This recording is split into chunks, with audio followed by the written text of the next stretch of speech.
Donald Trump doesn't seem like he's moved on after suffering whippings in Georgia with his primary candidates that he endorsed. Now, the former president is turning now his attention to Wyoming, where he's calling that House race the most important election of this cycle. Three-term Congresswoman Liz Cheney is fighting off a Trump-backed primary challenger, Harriet Hageman. Cheney, obviously an outspoken and unwavering Trump critic, currently investigating the deadly January 6th insurrection, is framing the race as a referendum on truth and the rule of law. You'll be very surprised to learn Trump has a different take. There is no rhino in America who has thrown in her lot with the radical left more than Liz Cheney. And it's why in 2 months from now, the people of Wyoming are going to tell her, Liz, you're fired. Get out of here. Get out of here. It's much more important than one vote. This is a symbol. I mean, he's not wrong on that. This is symbolic. There's perhaps been no more outspoken Republican than Liz Cheney. She's not backed down in any way, shape, or form. In fact, this is what she just recently said. Take a listen. When I know something is wrong, I will say so. I won't waver or back down. I won't surrender to pressure or intimidation. I know where to draw the line, and I know that some things aren't for sale. I'm asking you to join me, to reject the lies, to rise above the toxic politics, to defend our freedom, to do what we all know is right. So is that a winning message, or a winning campaign ad in this case, in a state that the president had, what, 70% support in both 16 and 20? Cleve? Well, crystal ball me. I hate crystal balling.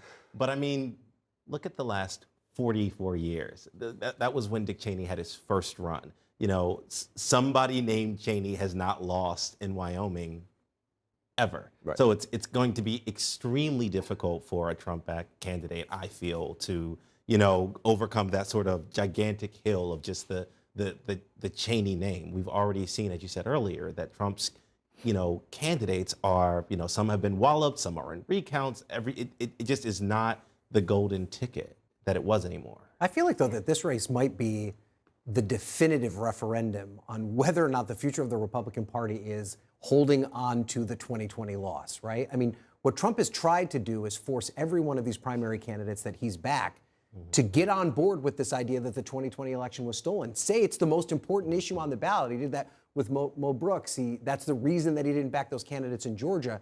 And where you've seen is that these Republican candidates who have lost Trump's support have found a way to say, I just don't want to talk about that. I want to talk about Republican policies. Brian Kemp never once criticized Trump for saying that the election was stolen. In fact, he embraced his policies and just said that they have a different philosophy.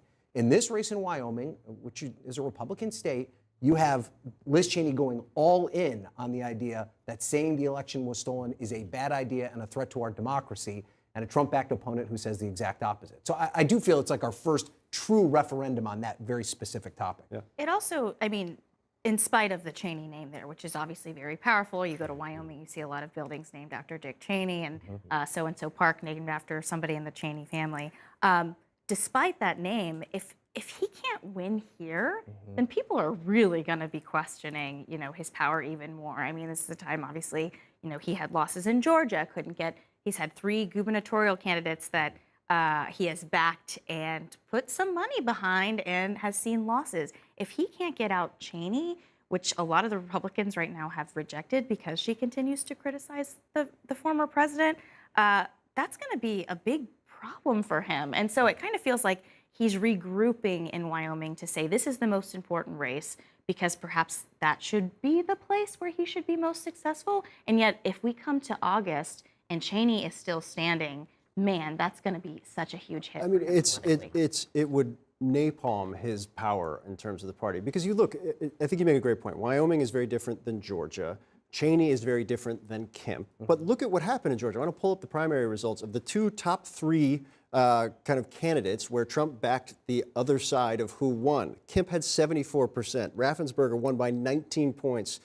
Chris Carr, an attorney general, won by almost 50 points. And this was how Trump framed things in Wyoming. Take a listen. We're sweeping everything. And we actually did great in Georgia. You look at those races, all the congressmen and congresspeople, we swept everything. No, you didn't. Facts. You literally did not. But my point being, Cleve, to this, and I think we got like 30 seconds later, but kind of the bigger picture of things. Like Georgia happened. Georgia is not Wyoming. Where does the president stand, former president stand at this moment inside the party?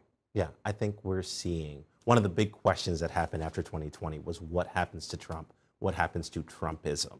And what we're seeing is, if not the erosion of Trumpism, we're seeing sort of it becoming more like Swiss cheese, where it's not a golden ticket, it's not an automatic. And people have legitimate questions about whether they can win just by having Donald Trump's backing. Yeah, it's going to be an interesting several months ahead, as it has been an interesting last 5 years. Joining us now is CNN political commentator and host of the You Decide podcast, Errol Lewis. Errol, always good to see you.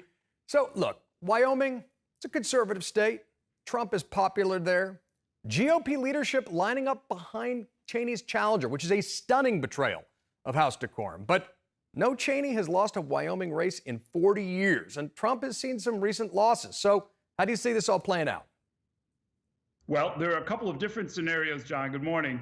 One is that because elections are about the future and not the past, voters are going to be thinking about inflation. They're going to be thinking about the pandemic. They're going to be thinking about the future of the country rather than what Donald Trump wants to make this all about, which is the big lie and the fact that he lost the 2020 election.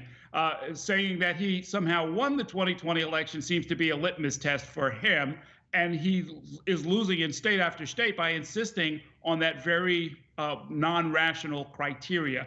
One scenario that I think is very likely is that Wyoming's particular local rules allow Democrats or independents or anybody else to register up to the day before the primary and participate in the Republican primary.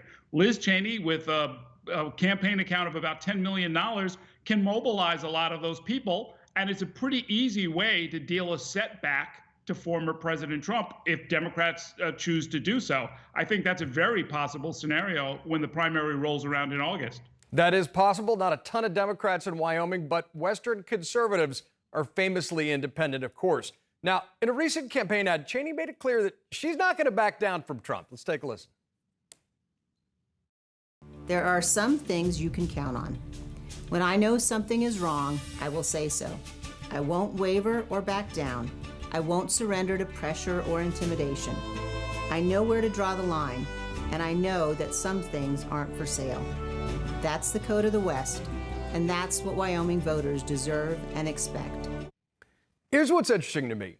Cheney has been outspoken in taking on Trump. Now compare that to like Georgia's Governor Kemp, who was very much focused on his own record and dismissing Trump but avoiding taking him on directly. He won. What do you think about Cheney's tactic of going straight at the big lion, Donald Trump? You know, there's no getting around it in this case because she's had such a high profile level of opposition. It does also, though, raise an interesting question, John, which is that, you know, does Trumpism really survive without Trump himself? And the reality is Liz Cheney can say truthfully that she voted with, when Trump was president, she voted with Donald Trump 93% of the time, which is a lot more than a lot of other Republicans can say. So, to the extent that she's got bona fides that cannot be challenged, both because of her paternal lineage and because of her actual voting record just a couple of years ago, I think she's in a position to really try and take him on, but she really doesn't have any choice. I mean, look, she's on the January 6th commission. She's been one of the few Republicans to stand up and say, we have to investigate this insurrection, this attack on the Capitol and on democracy itself. Trump will never forgive her for that.